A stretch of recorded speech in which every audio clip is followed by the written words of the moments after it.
Alexander Hamilton by Ron Chernow. Picture a sunlit parlor in Washington, D.C., mid-19th century.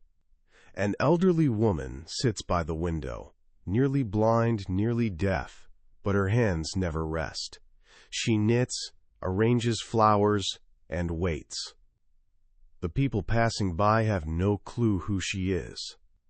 They don't realize she's the last living link to the Founding Fathers, the final thread connecting their world to one about to be torn apart by civil war. Her name is Elizabeth Schuyler Hamilton. For 50 years, half a century, she's been on a mission, rescuing her husband's reputation. The man stolen from her one summer morning on a rocky New Jersey ledge by Aaron Burr's dueling pistol. The Vice President of the United States, no less. When visitors arrive, she guides them through her memories. She points to a silver wine cooler, a gift from George Washington himself. Then she pauses before a marble bust in the corner, her husband, Alexander Hamilton, frozen in his prime. She leans on her cane, staring at his face, lost in a time only she remembers. "Justice," she tells her children, "shall be done to the memory of my Hamilton." So, has justice been done? Few figures in American history have sparked such extreme reactions: brilliant visionary or dangerous elitist, boy wonder or wannabe Caesar. He's been called both the architect of America's future and the evil genius of this country. Today, we're diving into the book that resurrected this complicated, contradictory, absolutely essential founder for millions. Ron Chernow's monumental biography, Alexander Hamilton. This isn't just a bestseller, it's the book that sparked a cultural phenomenon, inspiring a Broadway musical that transformed how an entire generation views American history. Chernow, the master biographer behind portraits of Rockefeller and Morgan, spent a decade on this work, and it shows. He doesn't just tell you what Hamilton did.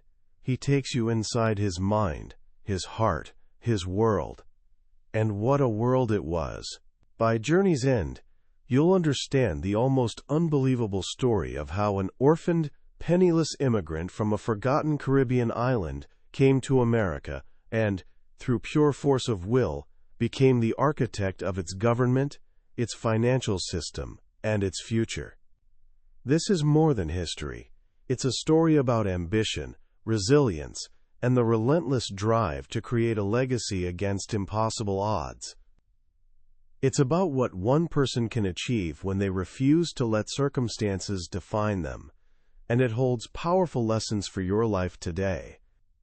Alexander Hamilton's story doesn't begin in Powers halls or on revolutionary battlefields. It begins at what feels like the world's edge, a tiny, sun-scorched Caribbean island called Nevis. In the 1700s, this wasn't some sleepy tourist paradise. This was the brutal, lucrative heart of the sugar trade, a place of staggering wealth built on thousands of enslaved backs. A tropical hellhole, as Chernow calls it, crawling with fortune hunters, criminals, and dissipated plantation owners. While other founders grew up in tidy New England towns or grand Virginia estates, Hamilton was born into chaos and squalor.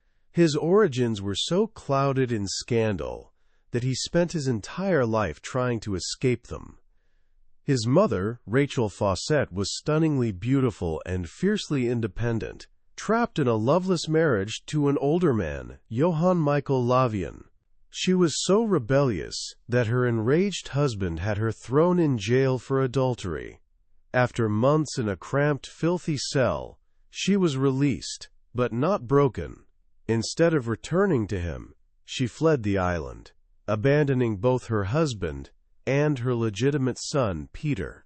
It was an act of incredible defiance, and you can already see glimpses of her son's passionate, headstrong nature. On another island, she met James Hamilton, the fourth son of a Scottish laird who'd come to the West Indies dreaming of riches. Those dreams had crashed. He was charming, but lazy, a man with a privileged upbringing now drifting aimlessly. Rachel and James were two scarred souls finding comfort in each other. They never legally married. Rachel's vindictive ex made sure of that, but they lived as a couple and had two sons. The younger, born January 11, 1755, was Alexander. Being born a bastard was a stigma that haunted Hamilton forever. It fueled a relentless, almost painful ambition. He was small and slight, with reddish-brown hair and sparkling violet-blue eyes, but behind those eyes lived a mind of ferocious intelligence. He had almost no formal schooling. A Jewish headmistress on Nevis taught him for a time, giving him a lifelong respect for Jewish people. But mostly, he taught himself, devouring every book he could find. A boy escaping into words. And he needed to escape. His childhood was a cascade of disasters. When he was about 10, his father deserted the family. Alexander never saw him again. He wrote about his father with pitying forgiveness, calling him a man of pride, but too much indolence. Alexander inherited the pride, but not the laziness. His own legendary work ethic would be a lifelong, silent rebuke to his father's failings. Now the family's sole provider, Rachel opened a small shop selling supplies to planters. But the tragedies kept coming. In 1768, a terrible fever swept through their home. Alexander and his mother lay side by side in the same bed, both delirious. He was just 13, probably only inches away when she died. He was now an orphan. In probate court, his mother's ex-husband, Levian, reappeared like a ghost. He branded Alexander and his brother obscene children, born in whoredom, and had them disinherited, leaving them utterly penniless. A cousin, Peter Lytton, took them in, but a year later, Lytton committed suicide, leaving the boys completely alone. His brother James was apprenticed to a carpenter and faded into obscurity. But something in Alexander, his fierce intelligence, his unshakable self-reliance, caught local merchants' attention. He was given a job as a clerk in the trading firm of Beekman and Kruger. This wasn't some dusty back-office position. It was a crash course in global commerce. Hamilton learned about currencies, shipping routes, credit, and debt. He dealt in everything from lumber to mules to, tragically, slaves. The cruelty of the island's slave trade left him with a permanent hatred of the institution, making him one of the founding fathers, most outspoken abolitionists. But clerking wasn't enough. His mind was too big, his ambition too vast.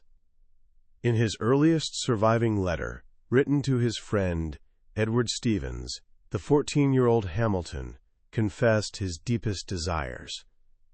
"To confess my weakness, Ned, my ambition is so prevalent that I contemn the groveling condition of a clerk, and would willingly risk my life, though not my character, to exalt my station." Then he added a chillingly prophetic line, "I wish there was a war." He'd get his war, but first he needed a miracle. That miracle came in disaster's form. In August 1772, a monstrous hurricane tore through St. Croix.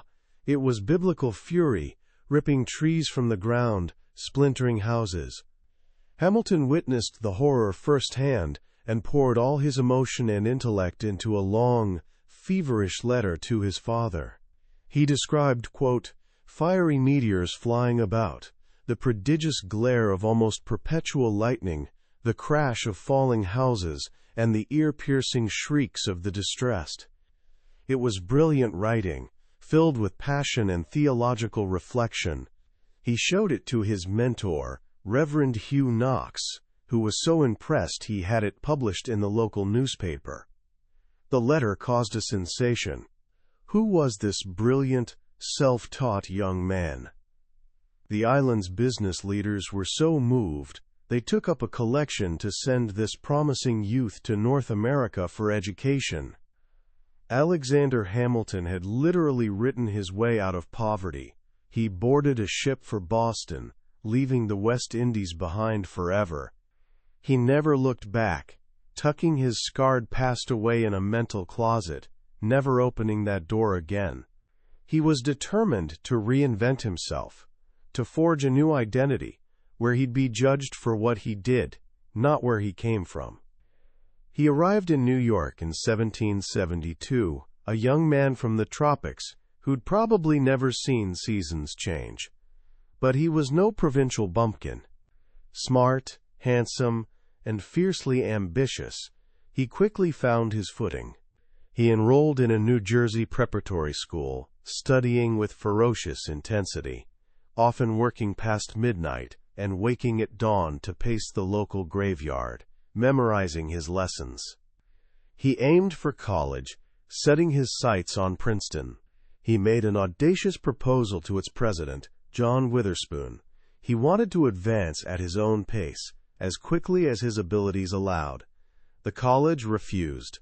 It was a rejection that would change his life and American history.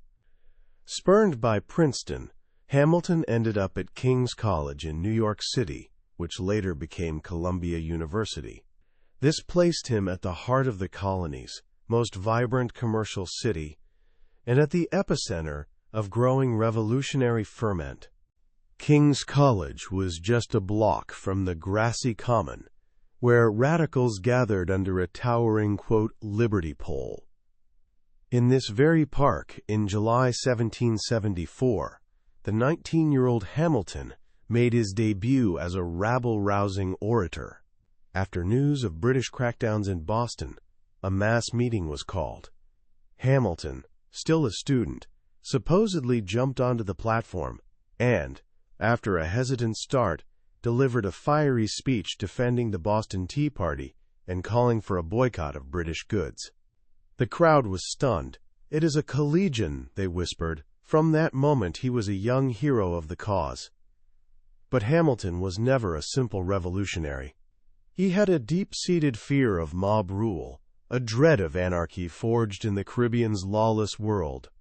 This contradiction came alive one night in May 1775, when an angry mob descended on King's College, intending to tar and feather its Tory president, Miles Cooper.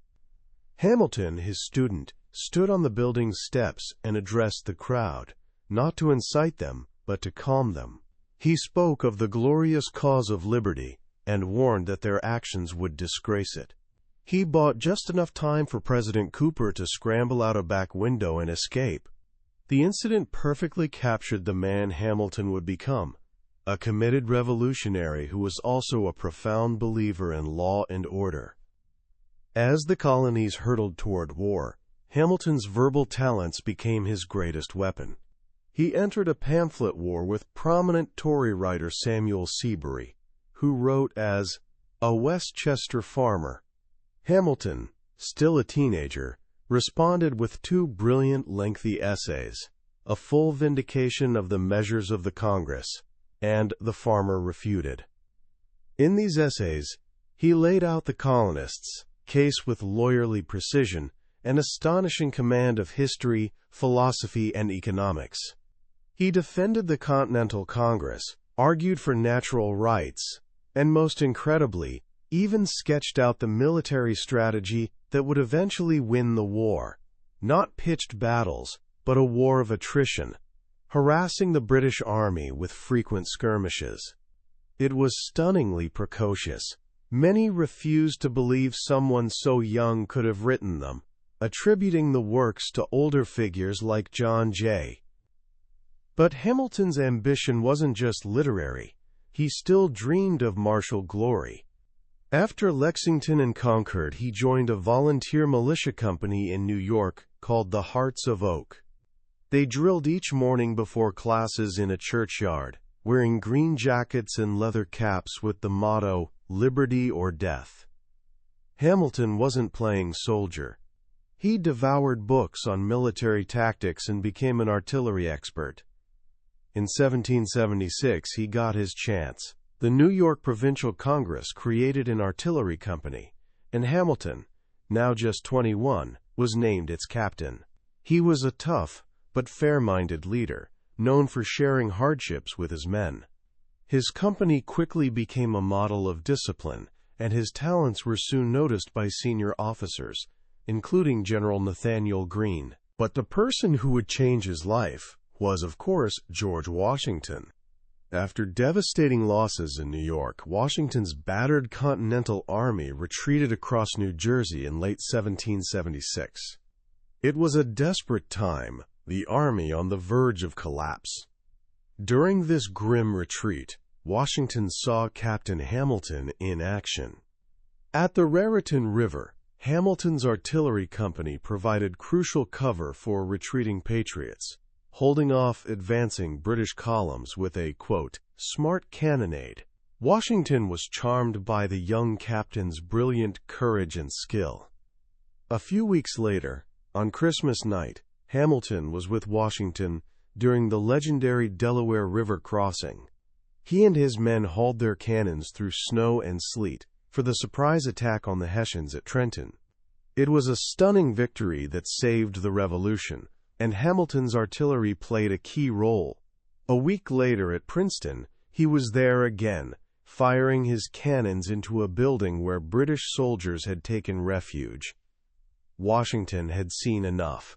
In January 1777, he personally invited Hamilton to join his staff as an aide-de-camp. It was an incredible honor, a promotion to lieutenant colonel and entry into the inner circle of America's most eminent man.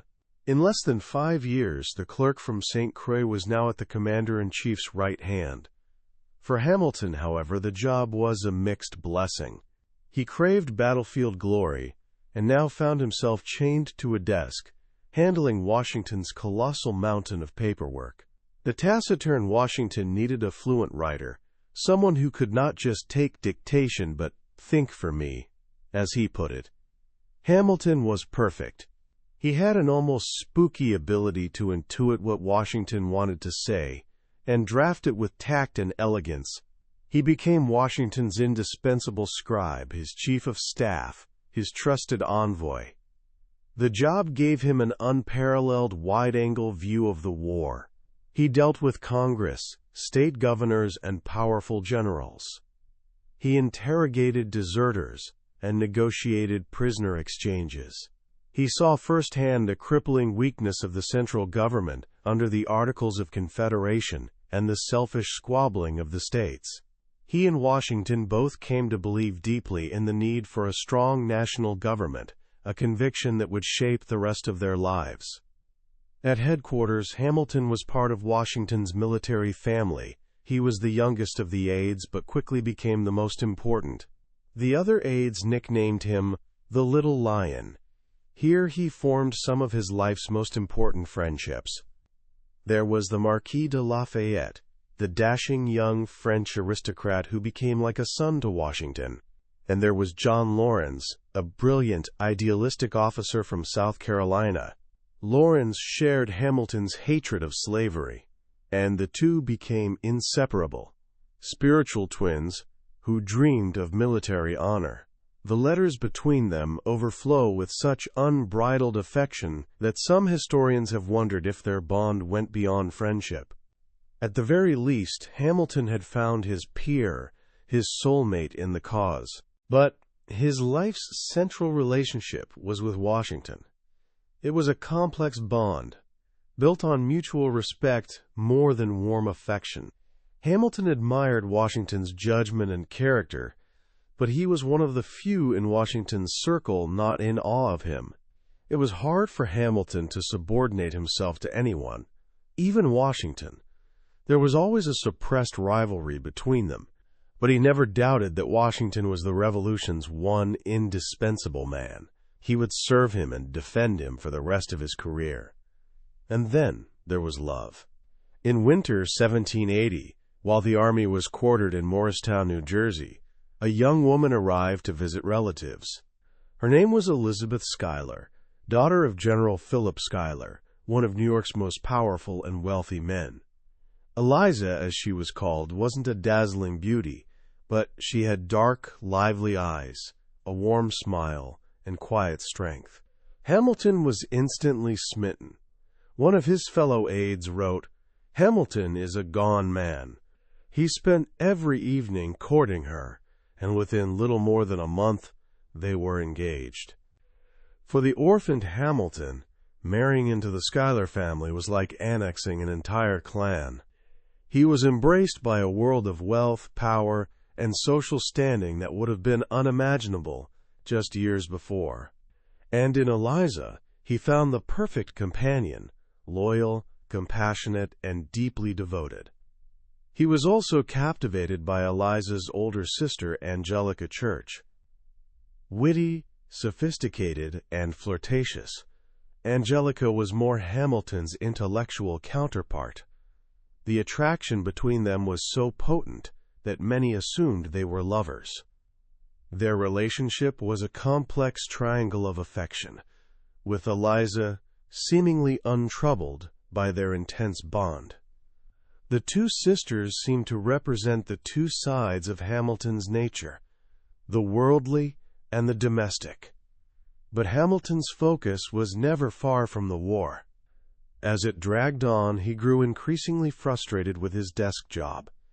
He still yearned for field command, for one last chance at the glory he'd dreamed of since boyhood. That chance came in fall 1781, at the siege of Yorktown. It was the war's decisive moment. The American and French armies had trapped the British Army under Lord Cornwallis on a narrow peninsula. To complete the trap, they needed to capture two key British fortifications, called redoubts. The attack would be a dangerous nighttime bayonet charge. Lafayette was given command of the American forces, and initially chose another officer to lead. Hamilton was furious. He felt he'd earned the right. He went directly to Washington and argued his case with all his fire and eloquence. Washington relented. Hamilton would get his command. On the night of October 14th, Hamilton and his men waited in the trenches. Under a sky lit by exploding shells, they were given the signal. They raced across open ground, bayonets fixed, letting out fierce war whoops. They'd unloaded their guns, determined to take the position with cold steel alone. Hamilton was first to reach the enemy parapet. He leaped up, calling for his men to follow, and they swarmed into the redoubt. The whole operation took less than 10 minutes. It was stunning success and a moment of pure, unadulterated glory for Hamilton. He was exemplary in victory, preventing his men from harming any surrendering British soldiers. The redoubts. Capture was Cornwallis's final nail. Days later, he surrendered his entire army. The war was effectively over. Hamilton had finally gotten the military fame he so desperately craved. It was a credential that would be invaluable in the political world to come. He was no longer just Washington's brilliant aide. He was a war hero in his own right. The Revolution had transformed him. It had given the outsider a country, a family, and a future. After Yorktown, Hamilton resigned his commission and, briefly, became a family man. Eliza gave birth to their first son, Philip. Hamilton, with typical speed, crammed 3 years of legal study into 9 months and was admitted to the New York bar. He quickly established himself as one of the city's premier lawyers, but his mind never strayed from public affairs. He saw that the country he'd fought for was in danger. Under the weak Articles of Confederation, states were squabbling, the government was bankrupt, and the nation was a laughingstock in Europe. The frail and worthless fabric, he called it. He began writing a series of essays, The Continentalist, calling for stronger central government, and he wasn't alone. He found a powerful ally in another brilliant young politician, James Madison of Virginia. They were a new generation of leaders, men whose careers were defined not by loyalty to a state, but to the idea of an American nation. Their efforts, along with Washington's, led to a convention in Philadelphia in summer 1787, a meeting called merely to revise the Articles of Confederation. But Hamilton and Madison had something far more audacious in mind. They wanted to create a brand new government. Hamilton's role at the Constitutional Convention was complicated. He was a minority delegate from New York, a state hostile to strong federal government. Frustrated by endless debates and compromises, he delivered a marathon 6-hour speech on June 18th that would haunt him forever. In it, he laid out his own plan for new government. He called for a president and Senate who would serve for life on good behavior. It wasn't a monarchy, as enemies later claimed. They'd be elected, but it was far too close for comfort for most colleagues. He praised the British government as the best in the world. The speech was brilliant, courageous, and completely out of touch with American political reality. It was a spectacular miscalculation. No one supported his plan, and it cemented his reputation in critics' minds as a dangerous monarchist. In the end, Hamilton did what he always did when faced with choosing between imperfect reality and his own ideal vision. He embraced reality. He became a staunch supporter of the final Constitution, even though it fell far short of what he wanted. He was the only New York delegate to sign it. Is it possible to deliberate between anarchy and convulsion on one side, he asked, and the chance of good to be expected from the plan on the other? The fight was now on to get the Constitution ratified, and in New York the opposition was fierce, led by Governor George Clinton. The battle would be won not with swords, but with words. And this moment gave birth to Hamilton's greatest literary achievement. He conceived a series of essays, a comprehensive defense of the new Constitution, to be published in New York newspapers. He recruited John Jay and James Madison to join him. They wrote under the shared pseudonym Publius. The result was the Federalist Papers. It was a project of astonishing speed and scale. In 7 months, Hamilton and Madison, with a small contribution from an ailing Jay, churned out 85 essays. Hamilton wrote 51 of them. They were composed under intense deadline pressure, often with the printer's boy waiting at the door for the next installment. The Federalist is the most important work of political theory ever written in America. It was a brilliant, detailed, and persuasive explanation of the Constitution, a masterclass in government mechanics, and it was instrumental in winning the ratification battle, especially in the crucial states of Virginia and New York. At the New York ratifying convention in Poughkeepsie, Hamilton was the undisputed star. Though outnumbered by anti-federalists more than 2-1, he spoke for 6 grueling weeks, debating every clause of the Constitution, wearing down the opposition with relentless logic and impassioned eloquence. In the end, he won. By a razor-thin margin of 30-27, New York ratified the Constitution. The new government was reality. A huge parade was held in New York City to celebrate, and at its center was a miniature frigate gliding down Broadway, named the Federal ship Hamilton. The boy from Nevis was, for a moment, his adopted city's hero. The new nation needed a president, and there was only one choice, George Washington. And Washington needed a Treasury secretary who could rescue the country from bankruptcy. Again, there was only one choice, Alexander Hamilton. Friends warned him against taking the job. It would be thankless, exposing him to endless criticism. His legal practice was far more lucrative. But Hamilton saw it as his duty and his destiny. I conceived myself to be under an obligation to lend my aid towards putting the machine in some regular motion, he said. At 34, he was now America's second most powerful man. The Treasury Department became his personal empire, dwarfing other departments. He was an administrative genius, creating from scratch the systems for collecting taxes, managing debt, and overseeing the customs service. But his vision went far beyond bookkeeping. In a series of monumental reports to Congress, He laid out a breathtaking plan to transform America into a modern economic powerhouse. First came the report on public credit. The nation was drowning in revolutionary debt. Hamilton's solution was bold and controversial. He proposed that the federal government assume all state debts, consolidating them into a single national debt. This wouldn't just simplify the problem. It would create a powerful bond between states and the new federal government.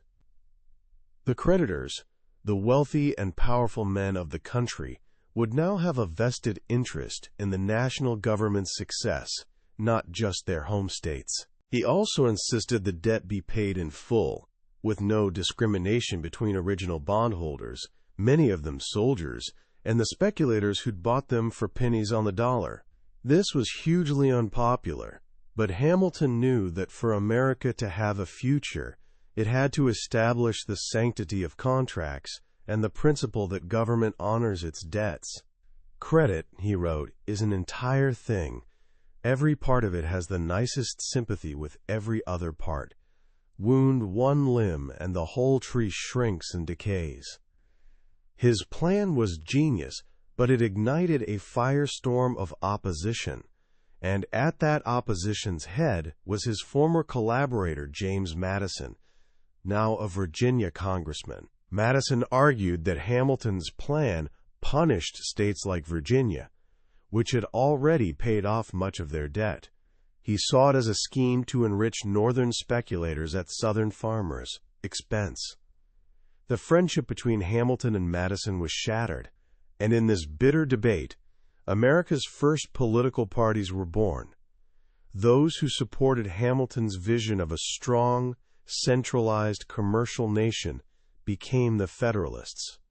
Those who followed Madison and his powerful new ally Thomas Jefferson became the Republicans. And what an ally Jefferson was! He arrived in New York in 1790 to become Secretary of State, fresh from 5 years as American minister in Paris. He was tall, elegant, and radiated an aura of philosophical calm. He had an almost mystical faith in the common man's virtue, and a deep-seated fear of strong central government. He dreamed of an America of small, independent farmers, an agrarian paradise, free from the corruptions of cities, banks, and factories. He and Hamilton were polar opposites, now trapped together in Washington's small cabinet. Jefferson later recalled that they were daily pitted in the cabinet like two cocks. The clash came to a head over Hamilton's next great proposal, a national bank. The Bank of the United States would be a private institution serving public purposes. It would be a depository for government funds, issue paper money, and provide credit to both government and private business. It was the linchpin of his financial system, the engine that would drive the new economy. Jefferson and Madison were horrified. They saw the bank as unconstitutional, a dangerous expansion of federal power. They argued that the Constitution didn't explicitly grant Congress the power to create a bank. This was the moment Hamilton made his most enduring contribution to American constitutional law. In a brilliant 15,000-word opinion for Washington, he laid out the doctrine of implied powers. He argued that the government had the right to use any means necessary and proper to carry out its designated functions.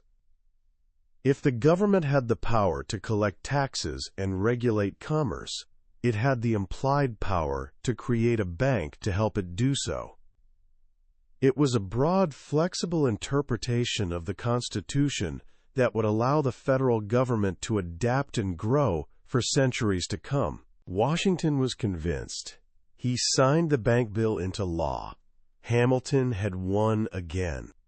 The fight over assumption in the bank had been so bitter it threatened to tear the new government apart. The deadlock was broken by one of history's most famous deals.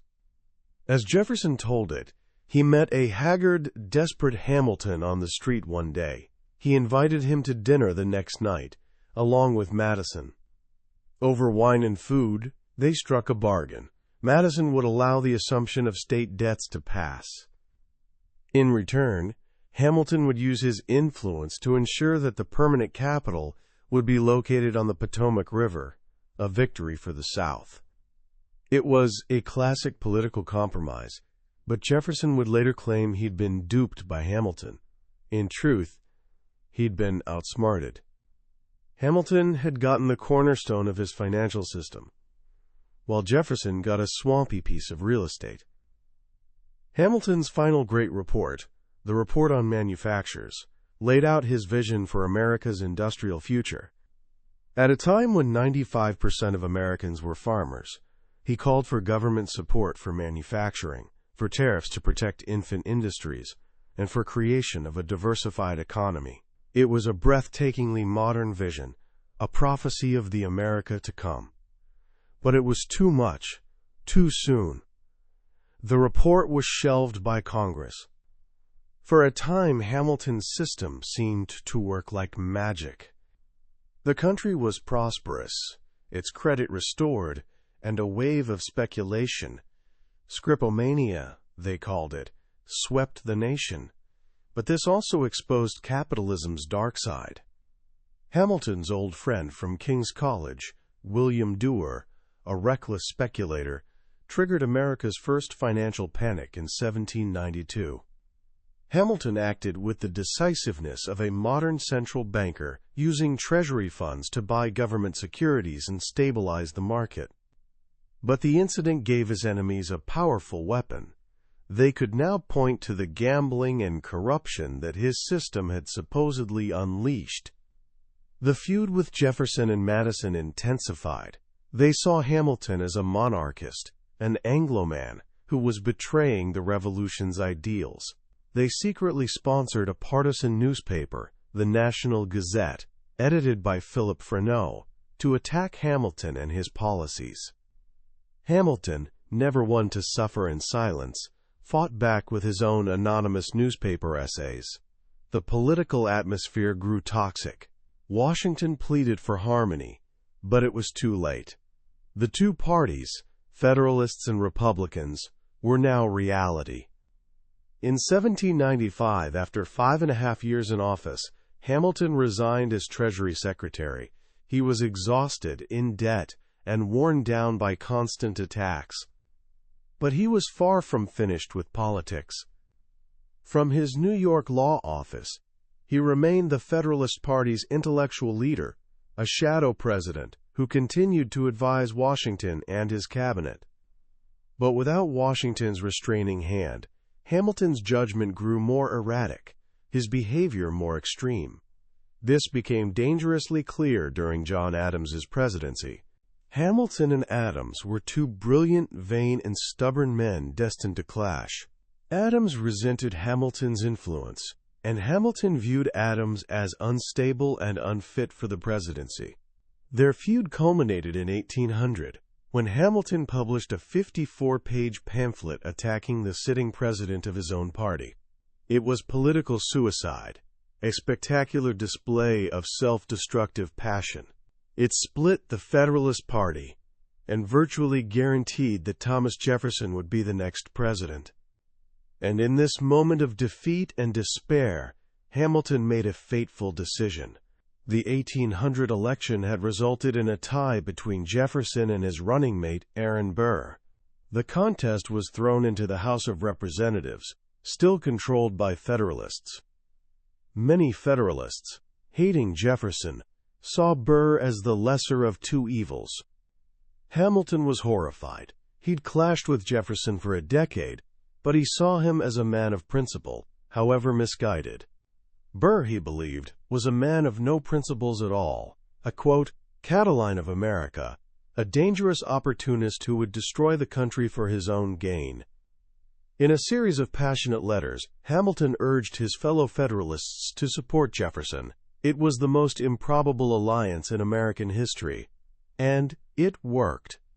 On the 36th ballot, Jefferson was elected president. Hamilton had saved the country from a Burr presidency, but he'd made a mortal enemy. And then there was the affair. In summer 1791, while Eliza and the children were away, a young woman named Maria Reynolds came to Hamilton's door.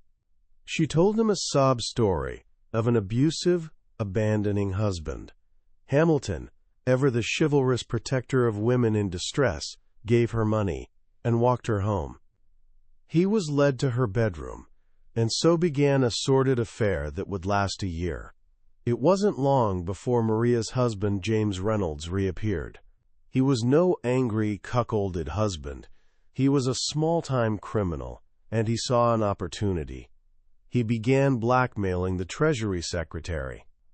For months, Hamilton paid hush money, trapped by his own folly and his terror of the scandal being revealed to Eliza. The affair finally ended, but the secret didn't hold. A few years later, James Reynolds was arrested for his part in a speculation scheme. To save himself, he implicated Hamilton, not in adultery, but in financial corruption. 3 Republican congressmen, including James Monroe, confronted Hamilton. To prove his innocence of official misconduct, Hamilton had no choice but to confess his adultery. He showed them the blackmail letters from James and Maria Reynolds. The congressmen were satisfied and promised confidentiality. But in the venomous political world of the 1790s, no secret was safe. In 1797, muckraking journalist James Callender published the entire story, including the letters. He accused Hamilton not only of adultery, but of having invented the story to cover up his financial crimes. Hamilton now faced an impossible choice. He could remain silent and let the charge of public corruption stand, or he could confess to his private sin to save his public honor. He chose to confess. He published what became known as the Reynolds Pamphlet, a 95-page document telling the entire humiliating story of his affair. It was the most shocking confession ever made by an American public figure. His friends were aghast. His enemies rejoiced. The pamphlet was a curious specimen of the ingenious folly of its author, said Madison. But for Hamilton, his public reputation was everything. He was willing to be seen as a sinner, but not as a corrupt official. The scandal was a terrible blow, but it wasn't the worst he would suffer. In 1801, his eldest son, Philip, a brilliant, handsome 19-year-old, was killed in a duel, defending his father's honor after a political speech. Hamilton was shattered. "Never did I see a man so completely overwhelmed with grief," wrote his friend Robert Troup. His beloved daughter, Angelica, was so traumatized by her brother's death that she suffered a mental breakdown from which she never recovered. A new darkness seemed to settle over Hamilton. He grew more religious, more withdrawn, and more fatalistic. He'd built his country, and now he seemed to be watching it slip away into his enemies' hands. But there was one final act to play. After being cast aside by Jefferson, Aaron Burr ran for governor of New York in 1804. He hoped to build a new political coalition of disgruntled Federalists and Republicans. Hamilton was appalled. He saw this as Burr's last desperate grasp for power, and he believed it would be disastrous for the country. He worked tirelessly to defeat him. During the campaign, a letter was published in an Albany newspaper, written by Dr. Charles Cooper. It mentioned a dinner party where Hamilton had spoken of Burr. Cooper wrote that he could detail a, quote, still more despicable opinion that Hamilton had expressed of Burr. This was the pretext Burr had been waiting for. For years, he'd endured Hamilton's insults, his private and public condemnations. Now, his political career in ruins, his honor questioned, he saw a chance for vindication. On June 18, 1804, Burr sent Hamilton a letter demanding an explanation for the word despicable. It was the opening move in the rigid, formal ritual of an affair of honor. Hamilton was trapped. He knew dueling was a barbaric practice, one that had already cost him his son. But in the world he lived in, to refuse a duel was to be branded a coward, to lose one's honor, and to sacrifice any future capacity for leadership. He believed the country might still need him in a time of crisis, and he couldn't afford to seem weak. The correspondence between them over the next few weeks was a tangle of pride and legalistic quibbling. Neither man would back down. Hamilton made a fateful decision. He would accept the duel, but he would throw away his shot. He would fire into the air, giving Burr a chance to pause, to reflect, and to end the confrontation honorably. It was a gallant and perhaps foolish gamble. On the morning of July 11, 1804, the two men met on the rocky ledge at Weehawken. They stood 10 paces apart, the Hudson River glittering below them. They took their positions. The signal was given. 2 shots rang out. Hamilton rose up on his toes, twisted, and fell. Burr's shot had struck him in the abdomen, tearing through his liver and lodging in his spine. "This is a mortal wound, doctor," he said, as his physician rushed to his side. He was carried back across the river to a friend's house in Greenwich Village. For 31 hours he lay in agony, surrounded by his weeping family. He died the next afternoon. The city of New York and the nation was plunged into mourning. The grief was immense, mixed with shock and outrage at the senselessness of his death. Aaron Burr's political career was over. He'd won the duel but lost everything else. He became a name of horror, a pariah who would spend the rest of his life as an outcast. But the final chapter of this story belongs to Eliza. She outlived her husband by 50 years. She was left with 7 children, staggering debts, and a legacy to defend. She never remarried.